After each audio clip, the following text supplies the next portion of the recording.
ผมเชื่อมากๆเลยนะครับว่ามีเพื่อนๆที่ชอบเมาส์รูปทรงประมาณนี้อยู่หรือผมขอเรียกมันว่าเป็นรูปทรงไข่แล้วกันเดิมทีนะครับเมาส์ทรงเนี่ยครับมันเป็นรูปทรงของเมาส์ Logitech G102 แล้วก็พวก G304 ที่เป็นเมาส์ใช้ถ่านนะครับตอนนี้ครับ M-Shot เขานำรูปทรงตัวนั้นนะครับมาโคลนแล้วก็ทำเป็นเมาส์ใช้แบตที่มีน้ำหนักเบาผมคิดว่าเมาส์ตัวนี้น่าสนใจมากครับแล้วก็เชื่อว่ามีเพื่อนๆที่ชอบรูปทรงเมาส์ประมาณนี้เหมือนกันขอเชิญพบกับรีวิว M-Shot G3 Ultra ครับ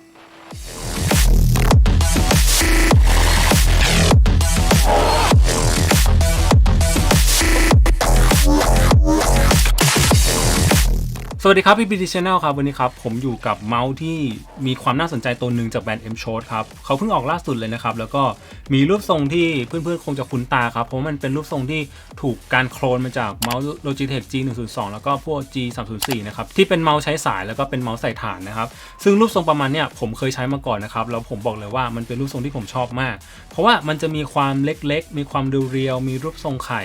มันจะมีความพริ้วๆอยู่นะครับมีความคล่องตัวสูงมากซึ่ง Logitech เขาก็ไม่ได้นำรูปทรงนี้มาพัฒนาต่อนะครับตอนนี้ครับ M-Shot เขานำรูปทรงนั้นมาทำเป็นเมาส์ไร้สายนะครับแล้วก็ใช้เทคโนโลยีในยุคล่าสุดแล้วซึ่งมีความน่าสนใจมากอยากจะให้เพื่อนๆดูคลิปนี้ครับแล้วก็ถ้าใครสนใจหรือว่าใครที่เคยใช้เมาส์ของ Logitech มาก่อนผมคิดว่าตัวนี้เพื่อนๆจะต้องเสียเงินแน่นอนโอเคมาดูของในกล่องกันครับของในกล่องมีประมาณนี้ครับอย่างแรกเลยคือตัวเมาส์ครับ M-Shot G3 ครับตัวนี้เป็นเวอร์ชันอัลตร้านะครับซึ่งเขาจะมีหลายเวอร์ชันให้เพื่อนๆเลือกนะตั้งแต่ตัวถูกนะครับราคาประมาณ700ครับไปถึงตัวแพงซึ่งตัวแพงนะครับจะใช้โพลิงเลสไร้สายได้ที่ 8,000 นะครับซึ่งก็คือตัวนี้ที่ผมซื้อมานะครับเขาจะมี3สีให้เลือกครับขาวดำแล้วก็เป็นสีฟ้าตัวนี้ครับเป็นฟ้าอ่อนๆหน่อยสายเคเบิลครับหัวเป็น A2C ครับแล้วก็ตัวสายมีความค่อนข้างแข็งมากนะอันนี้ผมบอกเลยว่าใช้เล่นไม่เหมาะแน่นอนนะครับสายตัวนี้เป็นสายถักนะแล้วก็มีความแข็งมากตัวนี้ครับตัวรับสัญญาณพร้อมดองเกิลต่อขยายสัญญาณครับซึ่งเขาบอกว่าไอ้เจ้าเนี่ยสามารถรองรับพลังเรทสูงสุดได้ที่ 8,000 แต่ถ้าเกิดเพื่อนๆที่เคยติดตามช่องผมมาก่อนเพื่อนๆจะรู้ว่าผมไม่ค่อยเชื่อใจเจ้าพวกตัวดองเกิลที่มันมีเล็กๆแบบนี้นะครับเนี่ยครับตัวรับเล็กแค่เนี้ยสามารถรองรับพลังเรทได้ที่ 8,000 ซึ่งผมไม่ค่อยจะเชื่อเท่าไหร่นะบอกไว้ก่อนแล้วกันกริปเทปครับซึ่งก็ให้มาทั้งด้านบนแล้วก็ด้านข้างแล้วก็จะมีส่วนด้านหลังด้วยครับซึ่งเขาจะเป็นชิ้นยาวๆแบบนี้นะซึ่งก็แบบสามารถแปะได้ทุกด้านเลยแล้วก็คู่มือการใช้งานอีก1เล่มครับมาดูน้ำหนักเจ้า G3 ตัวนี้กันครับน้ำหนักอยู่ที่ประมาณ65 กรัมเอาจริงก็ถือว่ากลางๆแล้วกันมันไม่ใช่เมาส์เบานะครับแล้วก็ไม่ใช่เมาส์หนักในความเห็นของผมนะครับถ้าจะบอกว่าเมาส์หนักคือน่าจะต้องมากกว่า75 กรัมขึ้นไปอันนั้นผมจะเริ่มรู้สึกว่าหนักแล้วส่วนถ้าเกิดเมาส์เบาก็น่าจะ50ลงไปผมจะถือว่าเบาส่วนตัวเนี้ย65ผมถือว่ามันกลางๆซึ่งจะมีความเบากว่าเจ้า G102 ที่ผมเคยรีวิวไว้นะตัวนั้นจะเป็นเมาส์ใช้สายนะครับตัวนั้นจะหนักที่85 กรัมมาดูเรื่องของรูปทรงกันครับผมคิดว่าเพื่อนๆน่าจะต้องดูพาร์ทนี้นะครับแล้วก็ทำความเข้าใจกับมันเมาส์ตัวนี้ครับจะมีการโคลน G102 ที่ผมเคยรีวิวไว้นะครับ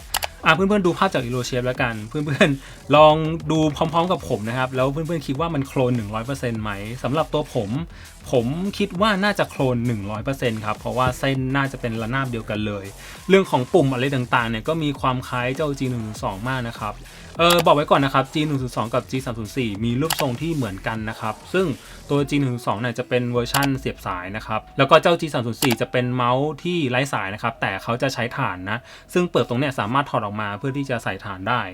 ตัวนี้ครับ M-Shot G3 เป็นเมาส์ที่ผมพูดเลยแล้วกันว่ามันเป็นเมาส์โคลนเมาส์ของ Logitech 100% ครับแล้วก็มีน้ำหนักที่เบากว่าเยอะพอสมควรเมาส์ทรงนี้ครับผมเรียกมันว่าเป็นทรงไข่แล้วกันนะครับมันจะมีความเรียวๆหน่อยมีความยาวๆเรียวๆนะครับตัวฐานเนี่ยจะมีความเล็กมากเลยนะครับพื้นที่บริเวณเนี่ยจะมีความเล็กมากนะครับแล้วก็เพื่อนๆลองดูด้านข้างของตัวเมาส์มันจะเป็นแนวแบบแนวทะแยงอย่างเงี้ยนะครับซึ่งฐานมันจะเล็กกว่าด้านบนนะส่วนบนส่วนกริปจับเนี่ยจะมีความกว้างกว่านะครับส่วนฐานจะมีความแคบกว่าซึ่งด้วยความที่ฐานแคบเนี่ยครับผมรู้สึกว่ามันจะทำให้ตัวเมาส์มีความคล่องแคล่วมากขึ้นมีความพริ้วมากขึ้น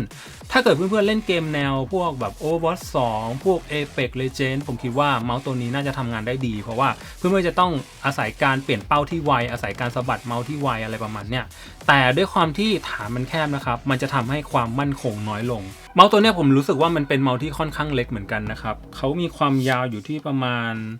116.5 เกือบ117นะครับแล้วก็จะมีความกว้างส่วนบริเวณเนี้ยส่วนบริเวณกริปที่เราจับเนี่ย เขาจะอยู่ที่ประมาณ 62.7 ซึ่งผมถือว่ามันแคบนะครับเป็นเมาส์ที่เล็กอะพูดง่ายๆมือผมเป็นคนที่มือใหญ่นะครับแต่ก็ต้องบอกเพื่อนๆก่อนว่าผมเคยใช้เมาส์ G1-2 ที่เป็นเมาส์ทรงเนี่ย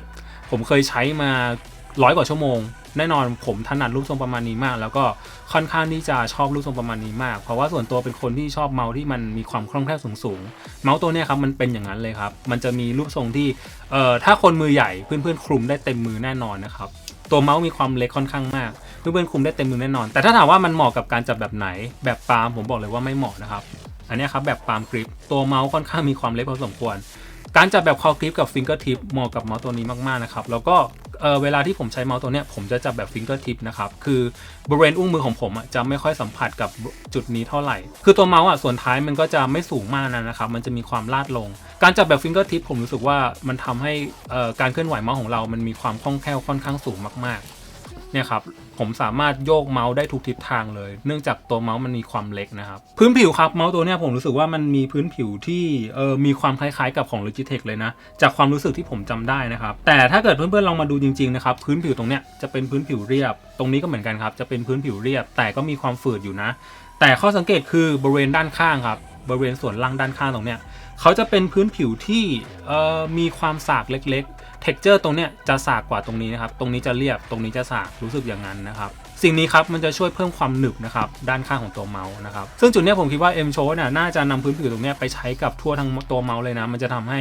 การจับมีความแน่นกว่านี้อีกเมาส์ตัวนี้ครับใช้เซนเซอร์ PicArt 3395นะครับแล้วก็มี DPI สูงสุดอยู่ที่ 26,000 นะครับสามารถใช้พลังเลทสูงสุดได้ที่ 8,000 นะครับสำหรับเวอร์ชัน Ultra ตัวนี้ซึ่งเพื่อนๆลองดูภาพนะครับเขาจะมีหลายรุ่นมากตั้งแต่เวอร์ชัน SE G3 G3 Pro G3 Max แล้วก็ตัวที่ผมรีวิวคือ G3 Ultra นะครับจะมีความต่างกันเรื่องของเซนเซอร์นะครับรุ่นใหม่ๆเนี่ยก็จะใช้เป็น 3395 นะครับส่วนรุ่นถูกเขาก็จะใช้เป็น 3311 นะครับแล้วก็มีเรื่องของแบตเตอรี่ที่แตกต่างกันนะครับสวิตช์แตกต่างกันนะครับชิปเซตแตกต่างกันนะครับตัวเวอร์ชันอัลต้าก็จะใช้พลังงานสูงสุดได้ที่ 8,000 เนอะแต่แน่นอนมันก็จะมีราคาที่แพงกว่าตัวถูกๆนะครับด้านล่างครับเราจะเจอกับที่เก็บรีเซิเวอร์นะครับแล้วก็ตรงนี้จะเป็นสวิตช์เปิดปิดแล้วก็ตรงนี้จะเป็นปุ่มเรื่องโหมดการใช้งานครับซึ่งเมาส์ตัวนี้ครับสามารถต่อบลูทูธเพิ่มได้อีก2เครื่องนะครับกดปุ่มนี้นะครับจะเป็นการสลับการเชื่อมต่อนะครับซึ่งผมถือว่าโอเคนะด้วยความที่มันเป็นเมาส์เล็กเพื่อนๆสามารถพกพาไปทำงานข้างนอกได้เนื่องจากเขาใช้บลูทูธได้ครับแบตเตอรี่ครับเวอร์ชันอัลตร้าเนี่ยเขาใช้ที่500มิลลิแอมป์นะครับตามข้อมูลเนี่ยเขาบอกว่าใช้ได้ที่ประมาณ170ชั่วโมงบวกๆนะครับแต่ก็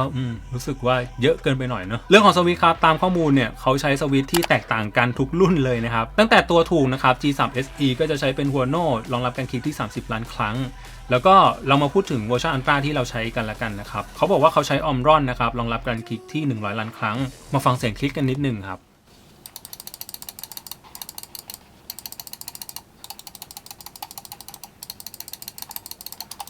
ผมรู้สึกว่ามันเป็นเสียงคลิกที่ค่อนข้างมีความคมๆแหลมๆนะครับแล้วก็ไม่นิ่มมีความกระด้างมีความกระเด้งอยู่แล้วก็ระยะการสั่งงานผมรู้สึกว่ามีความสั้นนะเพื่อนๆสามารถสแปมเมาส์ได้ง่ายนะครับอันนี้สามารถกดได้ง่ายเสียงก็จะประมาณนี้ครับมีความกรอบๆหน่อยมีความเด้งๆหน่อยฟอร์คอวิวรู้สึกว่าแอบมีความลื่นๆหน่อยๆนะอันนี้เขาใช้เป็นของ TCC Go นะครับผิวยางนะครับตรงนี้ Backward Forwardอยู่ในตำแหน่งที่ไม่ชนนิ้วโป้งนะครับแล้วก็จะมีความบางๆข้อสังเกตครับผมรู้สึกว่ามันเป็น backward forward ที่มีความแบนเหมือนกันนะทำให้การกดผมรู้สึกว่าแอบกดยากนิดนึงแต่มันก็จะไม่รบกวนการวางนิ้วของเรานะครับเพื่อนๆครับมาดูเรื่องของซอฟต์แวร์นิดนึงอันนี้เป็นโหลดได้ในเว็บไซต์ของ MShow เลยเข้ามาหน้าแรกครับก็จะเจอกับเรื่องของอัปเดตเฟิร์มแวร์ซอฟต์แวร์อะไรต่างๆนะครับก็มากดเช็คกันแล้วกันนะครับอันนี้ G3 Ultra 8K นะครับหน้าแรกไม่มีอะไรครับเป็นเรื่องของการเปลี่ยนโปรไฟล์เรื่องของแบตเตอรี่นะครับเอามาดูตรงนี้นะครับหน้าเมาส์เป็นการเปลี่ยนค่าต่างๆบนตัวเมาส์ครับแล้วก็เรื่องของ debug time นะครับอันนี้ผมเซตที่4แล้วกันประมาณนี้นะครับ DPI ครับสูงสุดที่ 26,000 สามารถเพิ่มได้ทีละ50ครับเพิ่มได้ทีละ50นะพลิงเลทครับอันนี้สูงสุดที่ 8,000 นะครับเดี๋ยวผมขอเปลี่ยนเป็น 8,000 เลยแล้วเดี๋ยวเรามาทดสอบกันว่ามัน 8,000 จริงๆไหมมาโครสามารถตั้งค่าได้นะครับแล้วก็คอนฟิกเป็นเรื่องของ Level Distance นะครับ Low กับ High ก็น่าจะ1กับ2นะครับ Sensor Performance ครับสามารถใช้ Motion Sync ได้นะครับ eSport Mode น่าจะเป็นเรื่องของการที่กินแบตมากขึ้นแต่ก็ทำให้ตัวเมาส์มีการส่งสัญญาณที่เข้มข้นมากขึ้นนะครับการประหยัดพลังงาน Sleep Time นะครับก็ประมาณนี้ครับเราไม่ค่อยไปยุ่งอะไรกับมันหรอกนะครับเดี๋ยวมาดูเรื่องของ Polling Rate นิดนึงเหมือนทุกครั้งนะครับถ้าเกิดผมใช้ Polling Rate ที่ 8,000 ตัวเมาส์มันน่าจะมีความหน่วงมีความช้าขึ้นมานิดๆครับมันจะทำให้เคอร์เซอร์เนี่ยผมรู้สึกว่ามันจะไม่ใช่ DPI 800 แล้วน่าจะประมาณ700อะไรประมาณนั้นเพื่อนๆก็ต้องไปชดเชย DPI เอาอันนี้สำหรับคนที่เจอปัญหาแบบผมนะครับโอเคทดสอบกันครับ 8,000 โอเคนะครับสำหรับผมถือว่าเป็น polling rate ที่โอเคนะเพราะว่ามันไม่ได้มีการดรอปมากนะครับอันนี้ถือว่าผ่านมากสิ่งที่อยากเล่าครับคือความรู้สึกในการใช้งานจริงๆกับเมาส์ตัวนี้ครับผมไปใช้เล่นมาเหมือนเดิมครับทั้ง Valorant ทั้ง Concord ทั้ง Overwatch 2 นะครับเมาส์ตัวนี้ครับมันทำให้ผมคิดถึงเจ้า Logitech G1.2 ที่ผมเคยใช้มาอย่างยาวนาน100ชั่วโมงอัพนะครับรูปทรงประมาณนี้เลยความรู้สึกกลับมาอีกครั้งครับแต่เจ้า G1.2 ของ Logitech ตอนนั้นนะครับมันจะเป็นเมาส์ที่เล็กแล้วก็หนักนะครับมันก็จะได้เรื่องของความคล่องแคล่วแล้วก็จะได้เรื่องของความมั่นคงที่มันเพิ่มมากขึ้นเพราะว่ามันมีน้ำหนักนะครับแต่พอเป็นตัวเนี้ยครับมันเล็กแล้วก็เบานะครับมันก็จะได้เรื่องของความคล่องแคล่วที่ผมคิดว่ามันจะคูณ2เลยนะตัวเมาส์จะมีความคล่องแคล่วมากขึ้นมีความพริ้วมากขึ้นด้วยความที่มันมีขนาดเล็กนะครับทำให้การเล็งของเราการขึ้นไหวเป้าของเราเนี่ยมันจะทำได้ง่ายมากขึ้นนะครับเพื่อนๆสามารถเปลี่ยนเป้าได้ง่ายสามารถสะบัดจากหน้าไปหลังได้ง่ายมากนะครับแต่ผมรู้สึกว่ามันขาดความมั่นคงนะครับด้วยความที่ฐานมันจะเล็กนะครับขอยกตัวอย่างตอนที่ผมเล่น Valorant แล้วกันนะครับผมใช้เมาส์ตัวนี้เล่น Valorant นะครับแล้วก็ DPI ทุกอย่างเหมือนเดิมนะครับเวลาที่ผมกำลังเล็งเป้าอยู่เวลาที่ผมกำลังล็อกเป้าอยู่ผมรู้สึกว่าด้วยความที่มันมีความมั่นคงต่ำนะครับมันทำให้เมาส์ตัวนี้ไม่ค่อยนิ่งเท่าไหร่นะครับเวลาผมจะยิงแบบแท็บนะครับเวลาจะคุมเมาส์เวลาเป้าสายผมรู้สึกว่าพอเมาส์ตัวเนี้ยความมั่นคงต่ำทำให้การควบคุมเมาส์ของผมค่อนข้างมีความยากมากขึ้นแต่ถ้าเกิดผมไปเล่นเกมแนว Overwatch 2 นะครับหรือว่าจะเป็นApex Legends ผมรู้สึกว่าเมาส์ตัวนี้ทำหน้าที่ของมันได้ดีมากๆสรุปง่ายๆในความเห็นของผมแล้วกันนะครับเมาส์ตัวเนี้ยมันเอาไปเล่นเกมที่ต้องอาศัยการ tracking เยอะๆได้ดีกว่าเกมที่ต้องอาศัยการคุมเป้าอย่างพวก Valorant นะครับซึ่งสิ่งนี้มันก็เป็นความเห็นของผมคนเดียวนะครับอันนี้เป็นสิ่งที่ผมคิดนะครับแล้วก็อยากจะเล่าให้ฟังผมเชื่ออย่างจริงๆเลยนะครับว่าเมาส์ทรงรูปไข่แบบเนี้ยเพื่อนๆบางคงเคยใช้มาก่อนแน่นอนนะครับแล้วก็ถ้าเกิดเพื่อนๆมาลองจับเจ้า M-Shock G3 เนี่ยเพื่อนๆก็จะต้องชอบแบบผมแน่นอนนะครับเพราะว่าผมรู้สึกอย่างนั้นนะครับแล้วก็เชื่ออย่างแท้จริงนะครับว่าคงจะมีแฟนคลับไม่น้อยนะครับที่เป็นคนที่ชอบเมาส์รูปทรงไข่แบบนี้ก็ถ้าใครสนใจผมทิ้งลิงก์การสั่งซื้อไว้แล้วนะครับเขามีหลายรุ่นหลายราคามากๆนะครับตั้งแต่ตัวถูกสุดเท่าที่ผมเช็คเนี่ยอยู่ที่728 บาทนะครับแล้วก็ตัวแพงสุดที่รองรับเรื่องเรทที่ 8,000 เนี่ยราคาอยู่ที่ 1,648 บาทก็